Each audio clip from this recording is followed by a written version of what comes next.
እንዴት ናችሁ? ወደ ሰባት ቤተሰቦች ደህና ናችሁ ወይ? እኔ በጣም ደህና ነኝ። ዛሬም እንደተለመደው ሰሞኑ አነጋጋሪ እንዲሁም ፈታ ዘና የሚያደርጉ ቪዲዮዎችን ይዤላችሁ መጥቻለሁ። በሱ ነው ሪአክት የምናደርገው። እስከ ጊዜ መጨረሻ ድረስ የትም እንዳትሄዱ።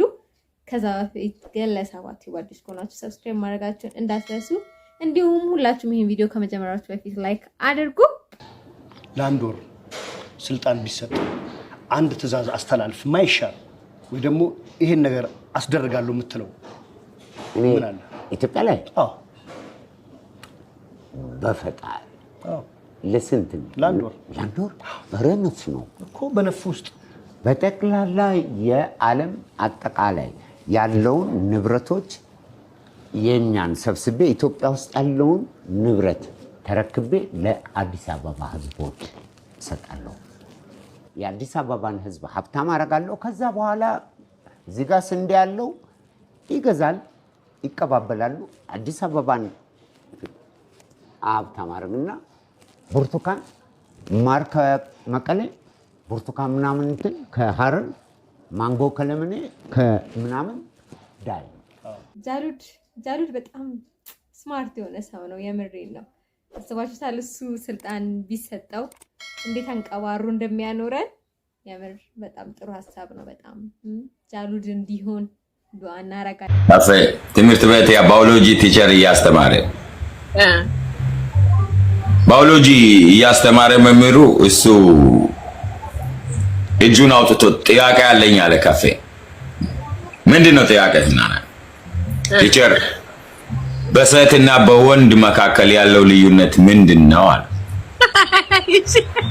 የተረገመ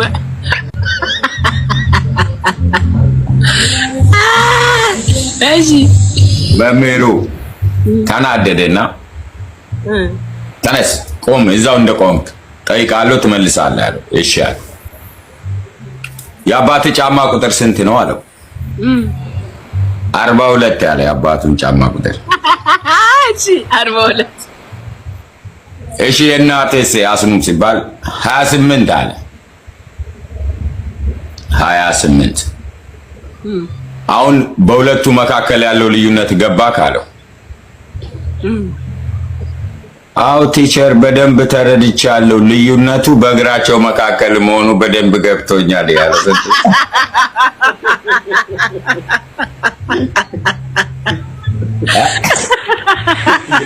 አይነሳም ማግባታችን ነው የሚለይ በእግራቸው መካከል መሆኑ ልዩነቱ በደንብ ተደርቶኛል ቲቸር አመሰግናለሁ ብሎ ቁጫ እንደውም ወላጅ አጣ ሄዶ ወላጅ አጣ። የወራጁ ታሪክ እዚህ ጋር ይቀጥላል። ሄዶ ወላጅ አጣ ስለው ነው ሄዶ ወራጅ ሰብሮ መጣው እና ያው ለተንኩስታ ተካቻል። በጣም እንደዚህ አይነት አስተማሪ ነው የሚያስፈልገው። በደንብ ሰውን ተማሪዎቹን በደንብ የሚያስረዳ ማለት ነው። ብሩሽ ዳና እና ቢንዳና እህትና ወንድማማቾች ናቸው። እሱ አሜሪካ ነው ያለው። ባለፈው የሆነ ሾው ላይ አይቸው ሴፉ ሾው ላይ አይቸው አሜሪካ ነው ያለው እና እንደዚህ ፈታ ዘና ያደርጋሉ። በጣም ደስ የሚሉ ቤተሰቦች ናቸው። በዚህ ቪዲዮ መጨረሻ ላይ ተመሳሳይ ሰው አትሆኑም እምልልሃለሁ። ፈረንጅ ያለ ምክንያት አንድ ነገር አያረግም። ዌዲንግ ቦኬት ወይም ደግሞ በጋብቻ ወቅት በእጃቸው የሚያዝ አበባ ትርጓሜው ምንድነው? ለውበት ከመሰለህ ተሳስተሃል። እውነተኛ ታሪካዊ አመጣጡ ይሄ ነው። ጥንታዊ ሮማውያን ገላቸውን የመታጠብ ባህል የላቸውም ስላችሁ የላቸውም። በአመት አንድ ጊዜ ገላቸውን ይታጠባሉ። ምስክር የስፔን ንግስት ኢዛቤላ በህይወቷ 2 ጊዜ ሻወር ወስዳለች። አንድ ስትወለድ፣ አንድ ስትዳር። አለቀ። ለፍቅር ካልሆነ የጋብቻ አበባው ትርጉሙ ምንድነው ነው ያላችሁት? እሱማ ሴቲቷ ወይም ደግሞ የምታገባዋ ግለሰብ ጥሩ እንድትሸት። ለምን በአመት አንድ ጊዜ ብቻ እንደውም ሜይ አካባቢ ወይም ጁን አካባቢ ጋብቻ የሚደረገው በአመት አንድ ጊዜ የሚታጠቡበት ወር እንደመሆኑና አበባ የሚያፈራበት ወይም ደግሞ የሚፈለቀቅበት አበባው የሚያብብበት ወቅት በዛ ሲዝን ላይ በመሆኑ በዛ ወቅት ላይ ሊጋቡ ነጮች ይመርጣሉ ማለት ነው። ይሄን ጉድ የሚገርመው የምሬን ነው። የፍቅር መገለጫ ነበር የሚመስለኝና አብዛኞቻችን ግን ማለት ነው ታሪካዊ አመጣጡን ምናምን ሳናቅ የምናደርገው ነገር በጣም ብዙ ነው አይደለ? ሆነ ስፒኪንግ እኔ የጋብቼ ቀን አበባ አልይዝም የምሬን ነው እንዴ ይሄ ከሆነማ it's not pay finally baby ተያዘ። የምሬን ነው ግን ማለት እኔ አሁን በልጅነቴ ማለት ነው ሁሌ ከማማ አጠገብ ነበር መቀመጠው ቡና ስታፈላና ዞር ባለሽ ቁጥር ስኳሩ ያልቃል። የምሬን ነው የብዙዎቻችን የልጅነታችን ትውስታ ይመስለኛል አይደለ? ማለት በቃ ስኳርና ልጅነት እንደዚህ። አሁን ደግሞ ማለት ነው የምሬን ነው በጣም ብዙ የወንጀል ትረካዎችን ሰምቻለሁ። በቃ አይደለ አንብቤያለሁም ግን እንደዚህኛው በቃ የምሬን ነው ሰስፔንስ ሆኜ እየሰማሁትም የለም። ለእናንተም ትምህርት ይሆናል። በቃ በጣም አሁን ሻሻ ምናምን ስለበዛ ለሚሾዩ እሺ። የሆነ ሰውዬ ይመጣና ከኔ ፊት የሆነ በጣም የታሸገ ብዙ ብር ጥሎ ያልፋል። እኔ ስልክ እያወራው ነው። ብሩን የጣለው ኢንቴንሽናሊ እኔ ማየት በምችልበት ፊት ለፊቴ ነው። እሱ ብሩን ሲጥል ከኋላ ሌላ ሰው ሳይመልታኔስሊ ደርሷል። ይሄ ሰውዬ ከኋላ ያለው በጣም ግብዳ ነው፣ በጣም ሂውጅ ነው እና የብዙ መኪናዎች ቁልፍ ይዟል ምናምን። ሰው ምንድነው ይሄ አገር አቋራጭ ሹፌር ነኝ ነው ስቶሪው በኋላ ላይ። ከዛ አየና አነሳው ሄዶ ብሩን።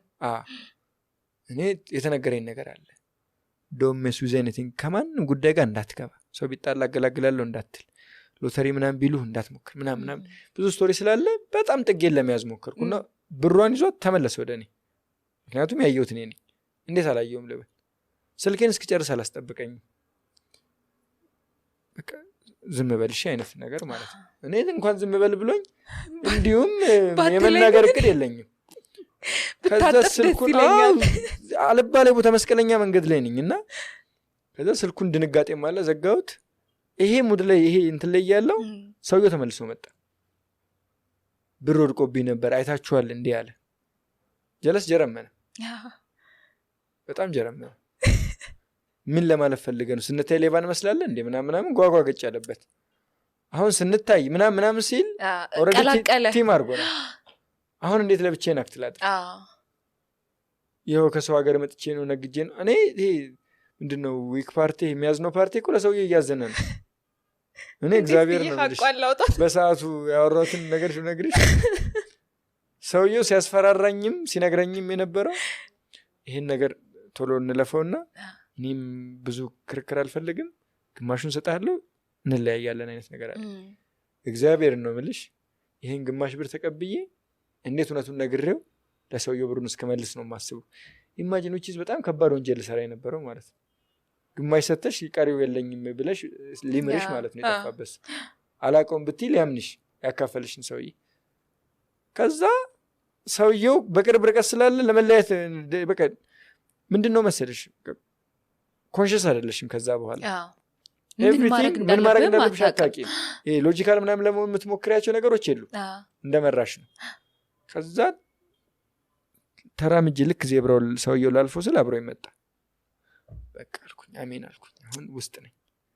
መድኃኔዓለም ከዚህ ነገር ብቻ ያውጣኝ አልኩኝ። ክሬን አይቷል። ከዛ ቀኑ ሚካኤል ነው። ሰውየው እንደምናገር ገባው።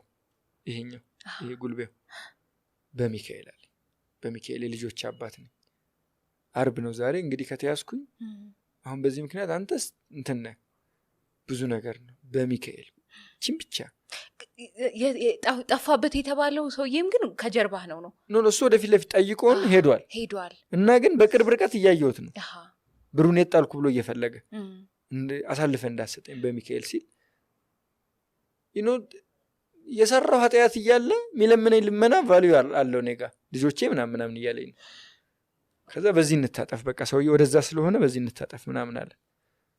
ያልኩኝና በቃ እኔም ታጥፈልን ላይ ነው ብዬ ስንታጠፍ ሰውየው በቃ እያለ መጣ።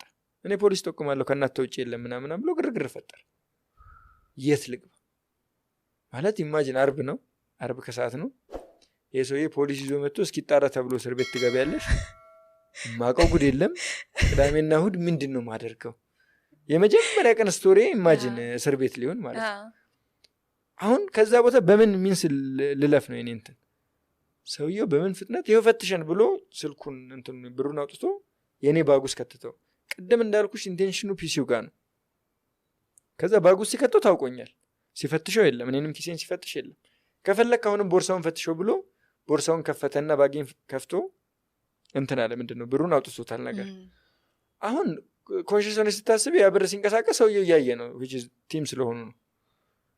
ከዛ ኪሴንም ፈትሸው ብሎ የእሱን ስልክ ሰጠኝ። መጀመሪያ ያስኩለት ፍትሸ፣ የኔ ጊዜም እኔ አውጥቼ ስልኬንም ብሬንም ኤቲኤምንም እንዳለ ሰጠሁት፣ ያ ፍትሸኝ ብዬ።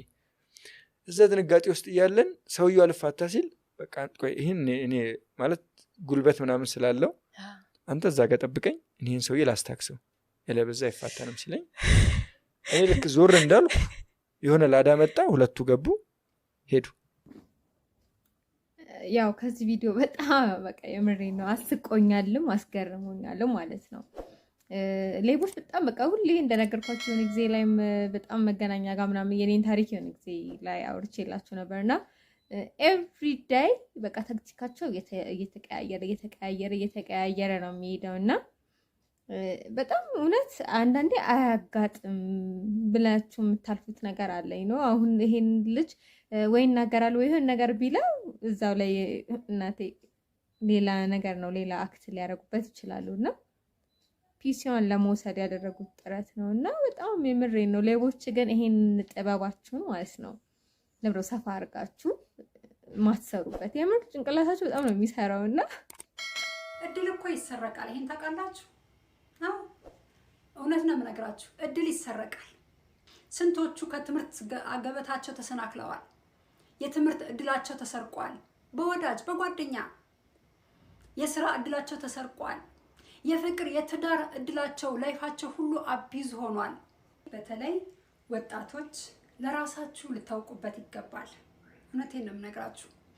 ከማን ጋር እንደምትውሉ ከማን ጋር እንደምታድሩ ማን ነው ጓደኛችሁ ማን ነው ጎረቤታችሁ አታውቁትም። ጊዜው ከባድ ነው። ሰው እንደ ጨው የሚቀመስበት ጊዜ አይደለም።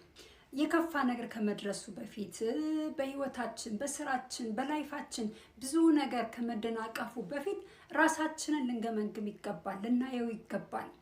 ከባድ ነው። ሰውን አውቃለሁ ማለት ይከብዳል።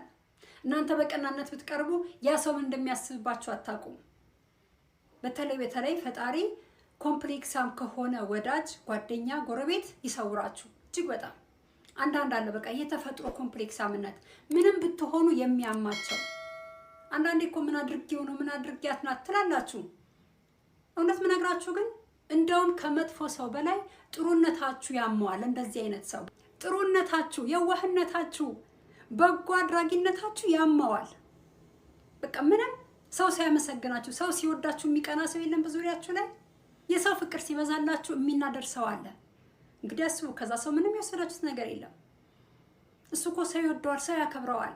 እሷ እኮ ሰው ይወዳታል፣ ሰው ይወጣላታል፣ ያያት ሁሉ ይወዳታል። አስባችኋል? እንደዚህ ትባላላችሁ። ወይ ርቀው አይርቋችሁም፣ ወይ ቀርበው መልካም ጓደኛ አይሆኗችሁም። በዚህ ልክ ህይወታችሁ ውስጥ አቢዩዝ የሚያደርጓችሁ ሰዎች አሉ፣ ግን አታውቁትም። እግዚአብሔር እውነተኛ ጓደኛ ይስጣችሁ። እግዚአብሔር እውነተኛ ጎረቤት፣ እውነተኛ ወዳጅ ይስጣችሁ። እውነት ነው የምነግራችሁ፣ ለኔም ጭምር ፈጣሪ ይስጠን። ያው መቼስ እግዚአብሔር ከየዋሆች ጋር ነው ምን ጊዜም ቢሆን።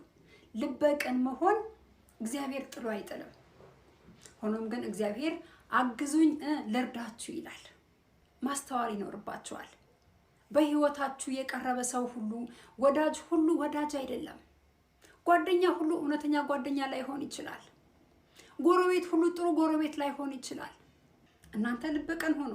በጓደኝነት ላይፋችሁ ላይ መልካም ጓደኛ ሆኑ። በጉርብትናችሁ ላይ ጥሩ ጎረቤት ሁኑ፣ ጥሩ ወዳጅ ሁኑ። በእናንተ ላይ ለሚመጣው ነገር ግን አንድ በመጠንቀቅ በማስተዋል ምንም የማልክደው ነገር ቢኖር ሰውን ማወቅ ከባድ ነው፣ በቃ እጅግ በጣም። ስለዚህ እግዚአብሔር ልናግዘው ይገባል። በቻልነው መጠን ጸሎት ስለበዛ ስላነሰ አይደለም፣ ከልባችን በፈጣሪ ፊት ቆመን የምናደርጋት ጸሎት ትልቅ በረከት አለው፣ ትልቅ ዋጋ አለው። ጠላትን ማሸነፍ ይችላል። እኔ እውነትን ነው የምነግራችሁ፣ ምክንያቱም ሰው ከራሱ ተሞክሮ ነው መናገር የሚችለው። ሰባኪ ሆኜ አይደለም፣ እኔ ደካማ ነኝ፣ ግን ከራሴ ተሞክሮ ነው የምነግራችሁ። በተለይማ ሌሊት 9 ሰዓት ጸሎት ልነግራችሁ አልችልም። ትልቅ በረከት አለው እጅግ በጣም ለቻለው። ምክንያቱም እንቅልፋችሁን አሸንፋችሁ ተነስታችሁ በዛ ሰዓት ለፈጣሪ ምስጋና የሚሆን ጸሎታችሁን ማቅረብ ምንድነው እንደው የሚባለው ሰማይ ተከፍቶ የሚሰማበት ሰዓት ነው ሲባል ሰምቻለሁ በአባቶች። የ9 ሰዓት ጸሎት ትልቅ በረከት አለው፣ ትልቅ ዋጋም ያስገኛል። በተለይ ክርስቲያን የሆናችሁ ራሳችሁን በጸበል ልታስፈትሹ ይገባል። ለራሳችሁ ልታምር ማለት ነው። እንደ ኖርማል እንደ ቲክቶክ ቪዲዮ ምናምን አይደለም ያየሁት። ትልቅ ሰው እየሰበከ የቤተክርስቲያን ሰው ምናምን ነው የምር የመሰለኝና በቃ ልጅቷ የተናገረችው ነገር ሁላችንም በቃ ፈተና የሆነብን ነገር ነው። ከአጠገቦቻችሁ ያሉትን ወዳጆቻችሁን ማለት ነው በቃ መቼም አታውቋቸውም። አይ ዶንት ኖ ዋይ ለምን እንደዚህ እንደሚሆኑ አላውቅም። እናንተ ቀን ሆናችሁ ብትቀርቧቸው ለራሱ መቼም በቃ ቀን አይሆኑላችሁም። እኔ እንጃ በቃ መጥፎ ነገር ነው የሚያስቡት። በቃ ከሞላ ጎደል በቃ እኔ ማስበውን ነገር ነው ልጅቷ የተናገረችው ምናምንና አንደኛ እንደዚህ አይነት ሰዎች ማለት ነው አይ ዶንት ኖ ይሄ የማይድን በሽታም ነው ብዬ ነው ማስበው። ይሄ ምንም ጤነኛነት አይደለም እኮ መልካም አለመሆን፣ በሰው መቅናት ምናምን ይሄ ነገር እንትን አይደለም ማለት ጤነኛነት አይደለም። እነሱም ይመስለኛል አስበውት ምናምን አይመስለኝም። ይሄ በቃ ከፈጣሪ የማይወደድ ነገር ነው ግን በቃ በጣም ነው ህይወታቸውን አቢዝ የሚያደርጉት። እውነቷን ማርያምን በጣም ማለት ነው። ለምንድን ነው ወይ ርቀውም አይርቁም እንደዚህ አይነት ሰዎች ወይ ርቀው አይርቁም ወይ ደግሞ ቀርበው ለእናንተ ጥሩ አመለካከት የላቸውም ምናምን። እናንተ ቀን ሆናችሁ ኤቭሪቲንግ ብትነግሯቸው እናንተ ግን ለእናንተ ኦፖዚት ነው የሚናገሩት። የሚፈልጉትን ነገር ቢሆን ለራሱ በጣም ማለት እውነት በጣም ይገርማል። በጣም የምሬን ነው። እንዴት ነህ ልጄ? ማም እንዴት ነሽ? የቱ ነህ ነው? ከጓደኞቼ ጋር ፈታ ልንወጠን ነው። ነገ ምናምን ፈተና ስለምንገባ ዛሬ ፈታን በል ብለን ነው። አባትህ ሰላም ልበል እያለ ነው። አባዬ እንዴት ነህ? እንዴት ነህ? ውይ ከጥናት ላይ ረፈስ። ችግር የለውም ትንሽ ጥናቱ በአንድ ፍጥነት ማለት ነው። አዎ እናቶች እኮ ሞራደል ለልጆች ብዙም አባቶችን በጣም ነው ምንፈራው። ፎጊና ካታው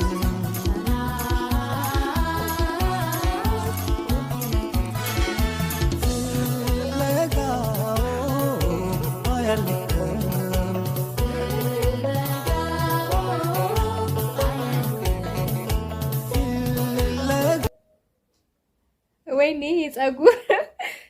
ፀጉሩ ምንድነው? ማበጠሪያውን ሰበረው። አንዳንዴ ግን ማለት እንደዚህ ጠንካራ ፀጉር ያላቸውን ሰዎችን በጣም ነው እንትን ማለት መቃናባቸው። የምሬን ነው። ምንም አይሆንማ። ውድ 7ቲዩብ ቤተሰቦች እንዲህ እያልን መጨረሻ ላይ ደርሰናል። በቪዲዮቼ ፈታ እንዳላችሁ አልጠራጠርም። ደብሯችኋል? አልደበራችሁም?